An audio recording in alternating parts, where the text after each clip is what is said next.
guys, welcome to Exams Daily. So இந்த வீடியோல நம்ம எதை பத்தி பார்க்க போறோம் அப்படின்னா இனிமேல வரக்கூடிய நைட் 10 மணில இருந்து 11 மணி வரைக்கும் நம்ம வந்து ஒரு சீரிஸா வந்து நிறைய தமிழ்ல இருக்கக்கூடிய நிறைய சப்ஜெக்ட்ஸ் எல்லாம் பார்க்க போறோம். உங்களுக்கு என்னென்ன டாபிக்லாம் ரொம்ப கஷ்டமா ஃபீல் பண்றீங்களோ சோ அது எல்லாத்தையுமே ஷார்ட்டா உங்களுக்கு புரியுற மாதிரி வெல் எக்ஸ்பிளைன் பண்ண போறோம். சோ மறக்காம இந்த சீரிஸை தொடர்ந்து வாட்ச் பண்ணுங்க.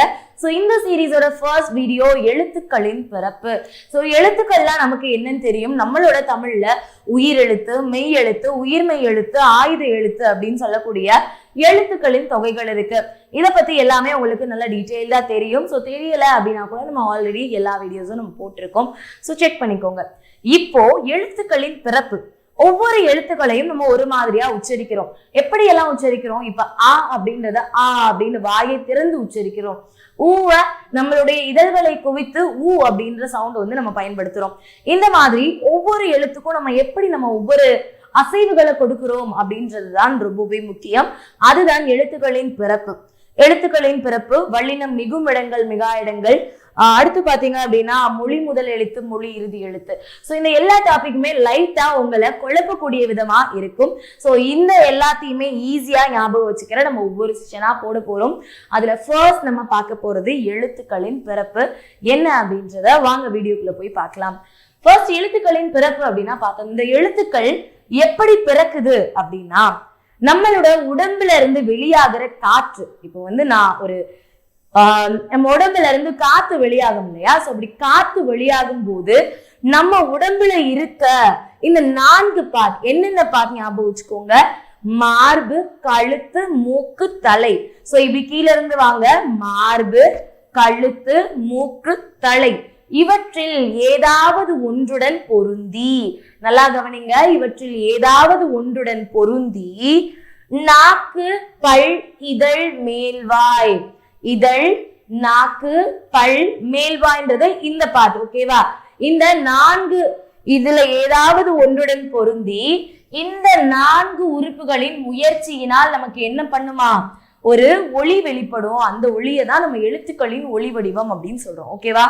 என்னென்ன பார்ட் சொல்லலாமா? சோ நம்மளுடைய உடம்புல இருந்து எழும் காற்றானது மார்பு, கழுத்து, மூக்கு, தலை என்று ஏதேனும் ஒன்றுடன் பொருந்தி இதழ், நாக்கு, பல், மேல்வாய் ஆகியவற்றின் முயற்சிகளால் பிறக்கும். அததான் வந்து எழுத்துக்களின் பிறப்பு அப்படின்னு சொல்றோம். சோ எழுத்துக்களின் பிறப்புல ஏதாவது வகைகள் இருக்கா அப்படின்னா கண்டிப்பா இருக்கு. அதுல ஒண்ணு இடப்பிறப்பு, மற்றொன்னு முயற்சி பிறப்பு. சோ இடப்பிறப்புனா என்ன? நம்ம முதல் ஒரு 4 பார்ட் பார்த்தோம் இல்லையா? மார்பு, கழுத்து, மூக்கு அண்ட் தலை. இந்த 4 இடங்கள்ல பிறக்கக்கூடியதான் இடப்பிறப்பு அப்படின்னு சொல்றோம். சோ இந்த இடப்பிறப்பு எங்கெங்கெல்லாம் இருக்கு அப்படின்றதுக்கான ஒரு ஷார்ட்கட் வந்து நம்ம பார்க்க போறோம். சோ அந்த ஷார்ட்கட் ஞாபகம் வச்சுக்கோங்க. நம்ம வயசானவங்க இது அடிக்கடி நான் சொன்ன ஒரு ஷார்ட்கட் தான். சோ உங்களுக்கு புதுசா இருந்தது அப்படின்னா இதை எடுத்துக்கோங்க. நம்ம வயசானவங்க எல்லாம் நிறைய பேர் ரொம்ப உடல்நிலை சரியில்லாத நேரத்துல பாக்குறப்போ அவங்களுடைய கழுத்து பகுதியில இந்த குரல் வலை அப்படின்னு சொல்லுவோம் இல்லையா? அது மேல மேல போயிட்டு வரும். ஓகேவா? சோ நான் இதுல இருந்து சொல்ல வர்றது முக்கியமான பாயிண்ட். ஓகேவா? கழுத்து பகுதியில வயசு முடியாதவங்களுக்கு கழுத்து பகுதியில உயிர் இருக்கா இல்லையா அப்படின்னு, உயிர் இருக்கா இல்லையா அப்படின்னு செக் பண்ணுவாங்க. எப்படி செக் பண்ணுவாங்க? கழுத்துக்கு நடுவுல ஒரு அந்த குரல் வலை மேல போய் போய் வரும். கழுத்துக்கும் தொண்டைக்கும் இந்த இடத்துல மேல கீழே இடையில போய் போய் வரும். அதை வச்சுதான் அவங்களுக்கு உயிர் இருக்கா இல்லையா அப்படின்னு செக் பண்ணுவாங்க. புரியுதா? இதுல இருந்து நம்ம தெரிஞ்சுக்கிறது என்ன அப்படின்னா இடையில அப்படின்றது இடையினம். இடையில அப்படின்றது இடையினம்.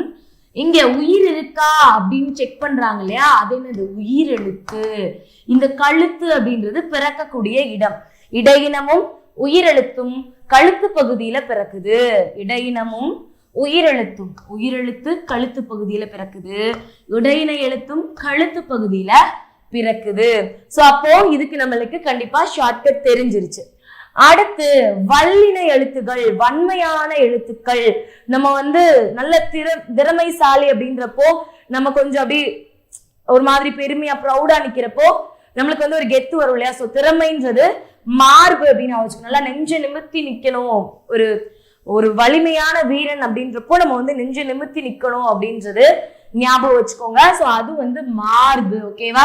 சோ இதுதான் ஷார்ட்கட். வல்லினம், நம்ம வந்து வலிமையானவன் அப்படின்னா நம்மளுடைய நெஞ்சு நிமிர நம்ம வந்து நிக்கணும். சோ நெஞ்சுக்கு இன்னொரு பேரு மார்பு.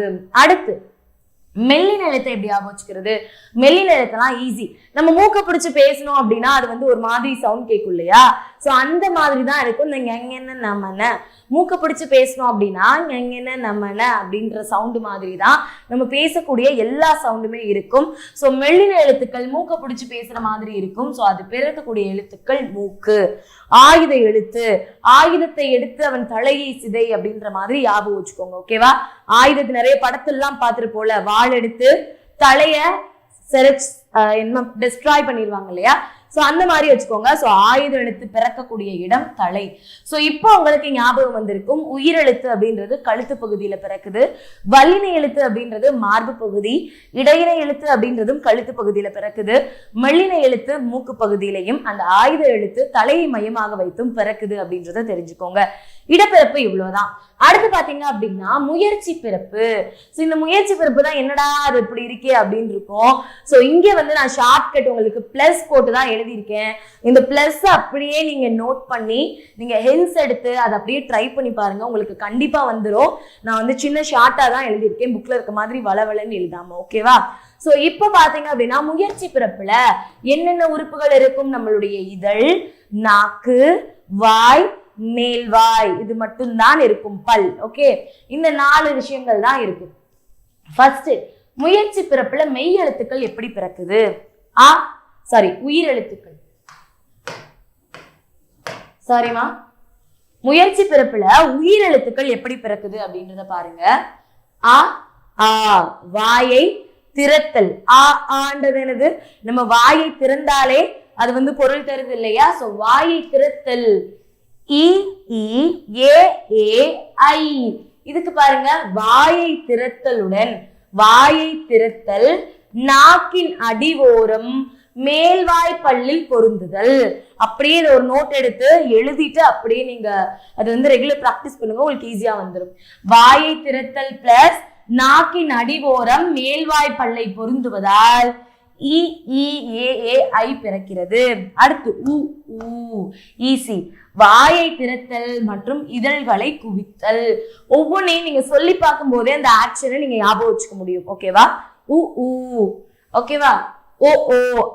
இது எல்லாமே நம்மளுடைய இதழ்களை குவிக்கக்கூடிய செயல்களினால பிறக்குது. சோ வாயை திறத்தல், இது 3க்குமே என்னது? வாயை திறத்தல் அப்படின்றது காமன்.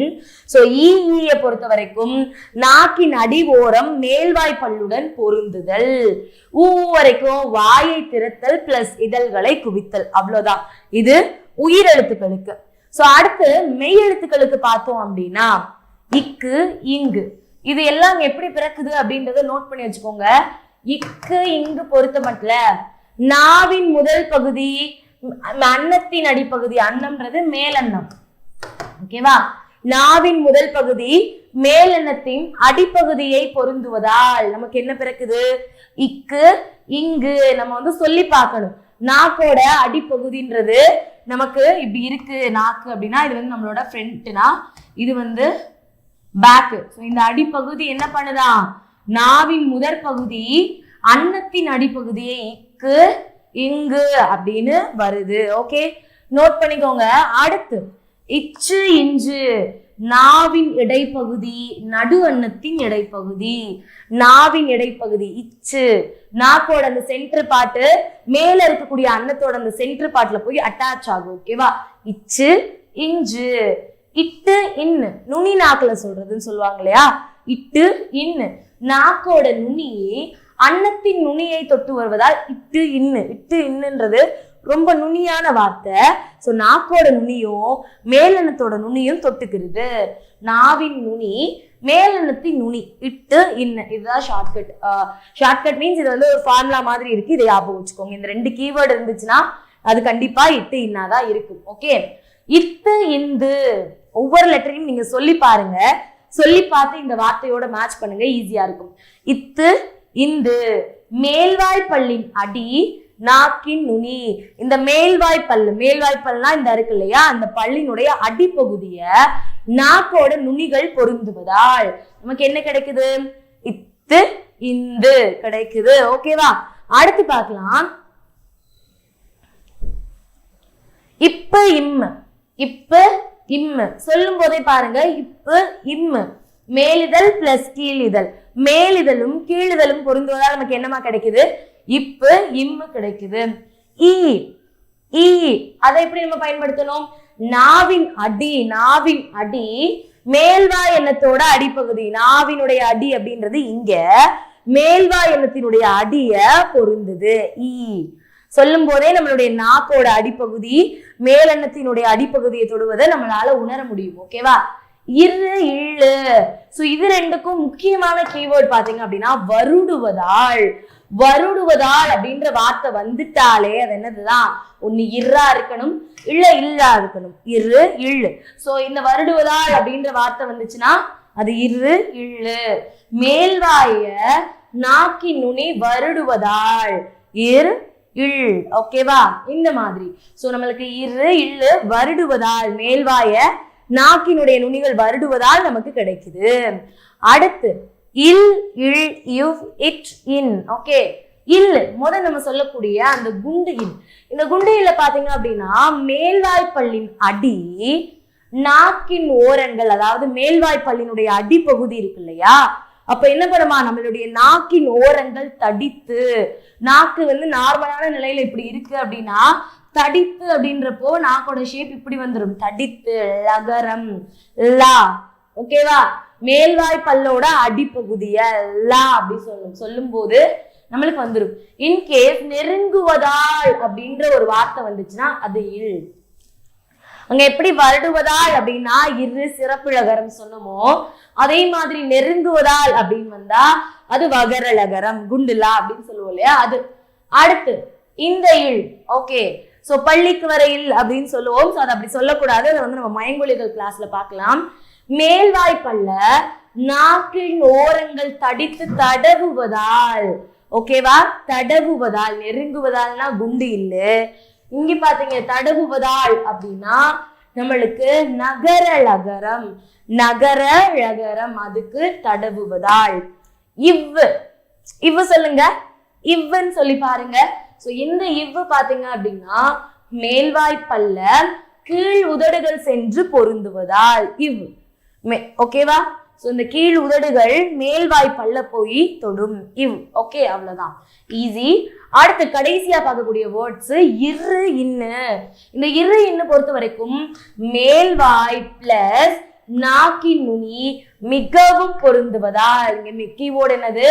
மிகவும் பொருந்துவதால் அப்படின்றது கீவேர்ட்.